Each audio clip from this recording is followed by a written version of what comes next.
복된 소식 아름다운 소리 AM 1590kHz 시카고 기독교 방송입니다.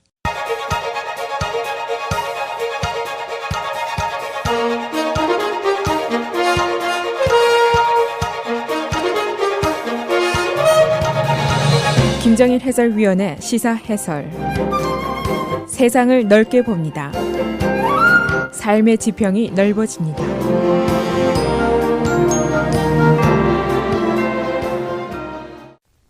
트럼프 대통령이 지금 연방교도소에 복역 중인 전 일리노이 거버너 라드 불고예비치를 감형할 것을 적극 검토하겠다라고 말을 했습니다.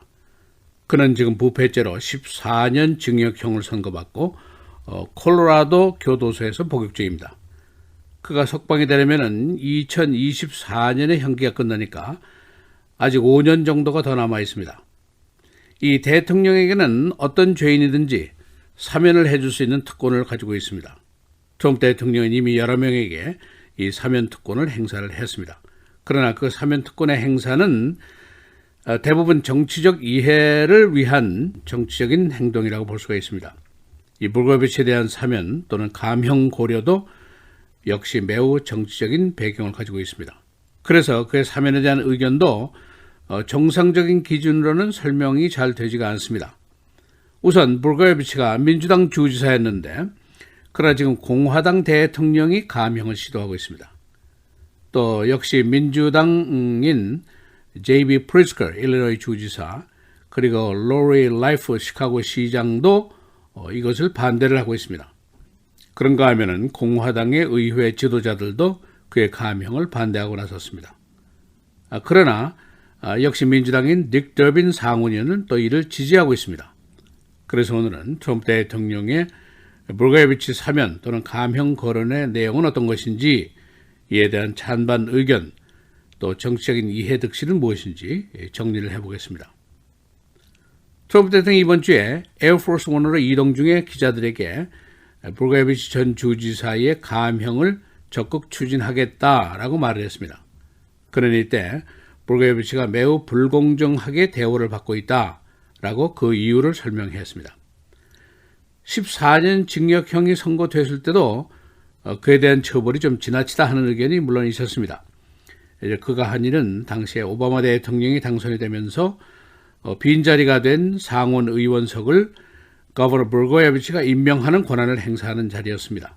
이때 FBI가 그의 정치인들과의 대화를 몰래 도청을 했고 그가 상원 의원 자리를 팔아먹으려고 했다. 즉 pay to play를 했다고 결론을 내리고 기소를 했습니다. 그리고 유죄 판결을 받았고 주의회에서는 그를 탄핵을 했습니다. 당시에 불고예비치가 여기에 반발을 했는데 내가 한 푼도 돈을 먹은 것이 없다.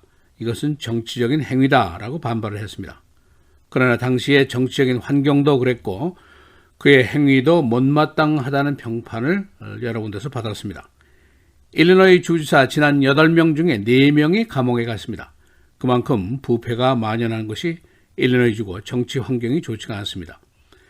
그리고 그가 정치 헌금을 내라고 흥정을 벌이던 자리가 바로 대통령이 지나간 자리입니다.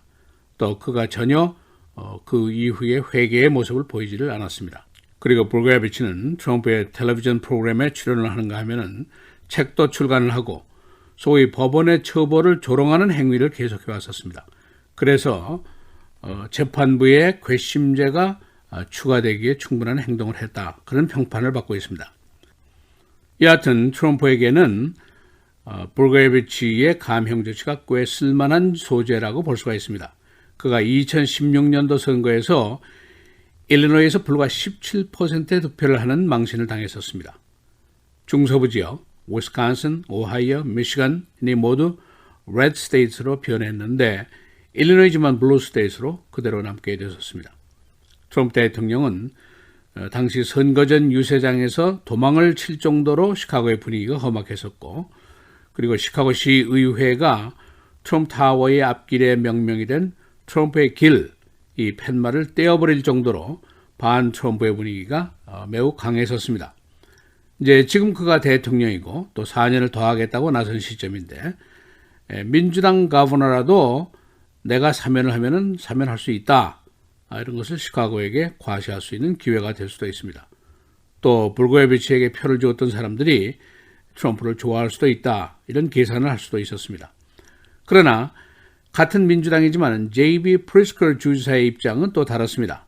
FBI가 블고예비치를 도청할 때 바로 자신과의 대화를 도청했었습니다. 그가 J.B.를 State Attorney 또는 State Treasurer로 임명할 수도 있다 하는 정치적인 흥정이 녹음이 되어 있었고, 이것이 바로 지난번 주지사 선거 시에 브루스 라너에게 선거 광고에 좋은 소재로 취급이 됐었습니다. 그래서 프리스커에게는 어쩌면 생각하기도 싫은 대화였을 수도 있습니다. 그리고 로리 라이프 시카고 시장에게도 블고예비치의 가명은 달가운 소재가 아닙니다. 그녀가 바로 연방 검사 출신이고, 그래서 라이프시 트럼프를 보고 rule of law, 법 질서를 존중하지 않는 사람이다 라고 딱지를 붙였습니다. 명분도 그렇지만 시카고에서 트럼프가 뭐라고 하든지 이것을 고운 눈으로 볼 사람은 많지가 않습니다. 이것이 바로 시카고 시장의 행동 배경입니다. 그녀는 어제 트럼프의 사면 기록을 열거하면서 이민자들에게 아주 악명이 높은 셰리프 알파이어 사면, 그리고 닉 체이니 전 부통령의 비서실장이었던 스쿠터 리비의 사면을 예로 들었습니다. 이 애리조나 마리코파 카운티의 셰리프 알파이어는 길에서 누구든지 불체자 비슷한 사람이 있으면 경찰이 모두 검문 검색을 자유스럽게 할 수 있도록 했습니다. 그러나 법원이 이를 제지했고 그가 여기에 불복을 했습니다. 그래서 법정 모욕죄로 체포가 됐습니다. 그런데 바로 트럼프가 이 사람을 이제 사면을 했습니다. 지금 불체자 문제가 한참 민감한 상황에서 시카고 시장이 쓸 수 있는 좋은 카드입니다. 그리고 일리노이주의 공화당 의회는 같은 공화당 대통령의 조치지만은 그의 사면 고려에 대해서 부정적인 의견을 제시했습니다. 지금 일리노이주의 정치권이 완전히 민주당 일당 정치입니다. 상원, 하원 구성이 모두 민주당 다수당이고 그 다수당도 슈퍼 머저리티 다수당입니다. 지금 트럼프가 나서서 블고예비치 문제를 놓고 이러쿵저러쿵 해봤자 별로 도움이 될 게 없습니다. 그래서 어제 주의회의에 공화당 대표 5명이 트럼프 대통령에게 반대 서신을 보냈습니다. 그의 감형 조치는 위험한 전례를 남기게 될 것이고 또 선출직 공무원에 대한 투표인들의 신뢰를 해치게 될 것이다. 그런 이유를 들면서 반대를 했습니다. 블고예비치는 시카고 시의회의 큰손이었던 리처드 멜 시의원의 사위였습니다. 그가 주 하원 의원을 역임하고 연방 하원으로 승진을 하고 또 주지사가 되기까지의 그의 장인의 뒷바라지가 매우 컸었습니다. 이 리처드 멜이 바로 장영준 전 한인 회장과 개인적으로 절친한 사이입니다. 그래서 블고예비치도 한인 사회와 자연스럽게 가까워졌었습니다. 그가 주 하원 의원이었던 애송이 정치인 시절에 한인사회 한 행사장에 참석을 했었는데 제가 마침 그 행사의 사회자였었기 때문에 그의 이름을 처음으로 한인사회에 소개를 했던 장본인입니다. 세월이 참 많이 흘러갔습니다. 시사해설 김정일입니다.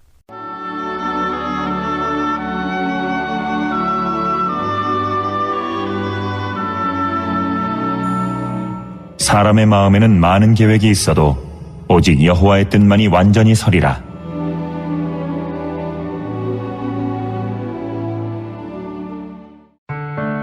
미디어를 통한 세계 선교를 꿈꾸는 KCBS.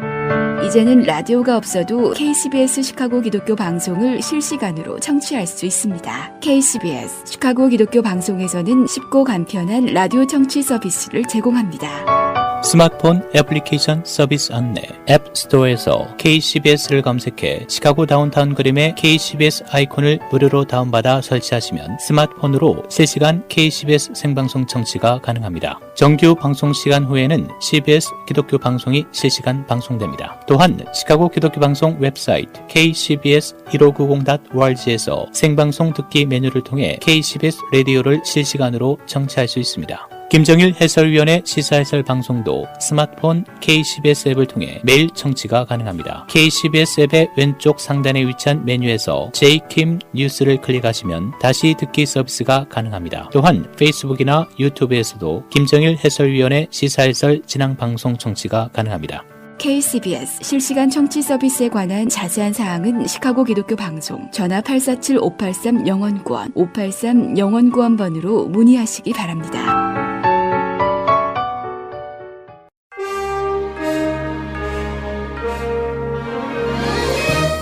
8월 9일 금요일 KCBS 헤드라인 오늘의 주요 뉴스입니다. 이민당국이 지난 7일 미시시피주 몰튼의 식품 공장들을 기습 단속해 사상 최대의 불법 이민 680여 명을 체포하면서 이 가운데 총 107명의 멕시코 이민자들이 체포됐다고 어제 멕시코 외무부가 발표했습니다. 마르셀로 에브라르드 외무장관은 성명을 발표하면서 현재 미국의 우리 영사관들이 체포된 107명의 이민자들을 돕고 있다면서 그들에 대한 법률 지원을 시행할 것이라고 밝혔습니다. 이민세관 단속국이 벌인 이번 기습작전에서 체포된 공장 노동자들은 직장을 대상으로 기습 단속한 사례로는 사상 최대 규모입니다. 퓨 연구소 통계에 따르면 현재 미국에 거주하는 서류가 미비한 멕시코인 불법 체류자는 약 490만 명에 달하며 대부분이 캘리포니아주, 텍사스주, 일리노이주에 살고 있습니다. 민주당 의원들이 어제 트럼프 행정부의 대대적인 불법 체류자 단속 작업에 대해 일제히 비난의 목소리를 내놨습니다. 민주당 대선 후보인 버니 샌더스 연방 상원 의원은 트위터를 통해 이민세관 단속국의 급습은 악마 같은 일이라고 비난했습니다. 대선 레이스에 뛰어든 카멀라 해리스 상원 의원도 이민세관 단속국의 습격은 가족을 갈라놓기 위해 계획됐다고 비난했습니다. 민주당 소속인 피트 부티지지 인디애나주 사우스밴드 시장은 우리나라는 이 일로 결국 심판받게 될 것이라며 이날 벌어진 일은 재앙이라고 말했습니다. 미주리주 스프링필드에서 방탄복을 착용하고 소총으로 무장한 상태에서 월마트에 들어가려던 남성이 경찰에 체포됐습니다. 스프링필드 경찰서에 따르면 경찰이 현장에 도착하기 전까지 총기를 소지한 비번인 소방대원이 20대 백인 용의자의 월마트 진입을 저지했습니다. 이 남성은 월마트에 들어갈 때 100여 발의 실탄을 갖고 있었다고 경찰은 밝혔습니다. 앞서 지난 3일 텍사스주 엘파소에서 괴한이 월마트에서 총기를 난사해 22명이 사망하는 참극이 벌어졌습니다. 미주리주 루카스 경위는 모든 사람은 텍사스와 데이턴에서 벌어진 일을 떠올릴 수밖에 없었을 것이라고 밝혔습니다. 미치 맥코넬 공화당 상원 원내대표는 어제 총기 규제에 대해 소극적이었던 태도를 바꿔서 올가을 상원에서 총기 구매자의 신원 조회안을 비롯한 여러 법안을 검토하기를 원한다고 밝혔습니다. 이는 미국에서 최근 총기 난사 사건이 발생한 텍사스와 오하이오주를 포함해 200명이 넘는 시장들이 휴회로 워싱턴 DC를 떠난 상원 의원들에게 조속히 의회로 돌아와 총기 규제 법안을 통과시켜줄 것을 촉구한 데 따른 것입니다. 맥코넬 원내대표는 그동안 이 문제에 소극적이었고 시장들의 요구에도 즉답하지 않았습니다. 하지만 켄터키주 루이빌시의 한 라디오 방송에서 트럼프 대통령과 어제 아침 전화통화로 총기 규제 관련 몇 가지 아이디어를 교환했다고 밝혔습니다. 연방법원이 신나치주의 웹사이트 운영자에게 유대계 여성에 대한 막말 비난을 허용한 혐의를 인정해 거액의 손해배상금 지급 판결을 내렸습니다. 몬테나주 연방지방법원은 어제 신나치 웹사이트 데일리 스토머 운영자 앤드류 에른하이머에게 유태인 여성인 타냐 거슈에 대한 인종비하 등 정신적 피해 보상 책임이 있다며 1,400만 달러의 손해배상금을 지급하라고 결정했습니다. 타냐 거슈는 에른하이머가 데일리 스토머에 자신의 이름과 연락처를 게재하고 독자들에게 연락을 하라고 촉구했기 때문에 자신과 가족들이 수년간의 괴롭힘과 협박을 받았다며 2017년 그를 고소했습니다. 라이프 시카고 시장은 트럼프 대통령의 블고야비치 전 주지사의 감형 고려에 대해 반기를 들었습니다. 라이프슨 그가 법 질서를 무시하고 있다고 비난하면서 블고야비치가 회개의 모습도 보인 적이 없다고 지적했습니다. 그녀는 트럼프의 알파이오 전 애리조나 셰리프의 사면 사실도 비난했습니다. 일리노이주는 지불되지 않은 주 공무원들의 임금 인상분을 곧 지급하기 시작합니다. 주 회계국은 법원의 임금 인상분 지급 판결에 따라 1차로 470만 달러를 2주 안에 지급합니다. 미지급분 임금은 수천 명의 주 공무원을 대상으로 최고 5억 달러에 달합니다. 글렌뷰 알빙톤 양로원에 노인 학대 비디오가 나타나 해당 가족이 양로원을 제소했습니다. 이 양로원에 거주하는 91세 여인이 양로원 규정 유니폼 입기를 거부했는데 이대 직원들이 이 노인을 조롱하고 학대한 혐의를 받고 있습니다. 이 노인은 노인성 치매를 앓고 있습니다. 날씨입니다. 오늘은 맑고 쾌청한 날씨 보이겠습니다. 오늘 최고 83도, 최저 63도. 내일은 가끔 구름 많은 맑은 날씨 보이겠고 최고 82도, 최저 67도. 주일은 새벽 3시 전후부터 일부 지역에는 비가 내리다 차차 그치겠고 오후부터 흐린 날씨 이어지겠습니다. 최고 84도, 최저 66도. 다음 주 월요일은 흐린 가운데 오후부터 천둥번개를 동반한 비 소식 있는 곳도 있겠습니다. 최고 84도, 최저 69도입니다.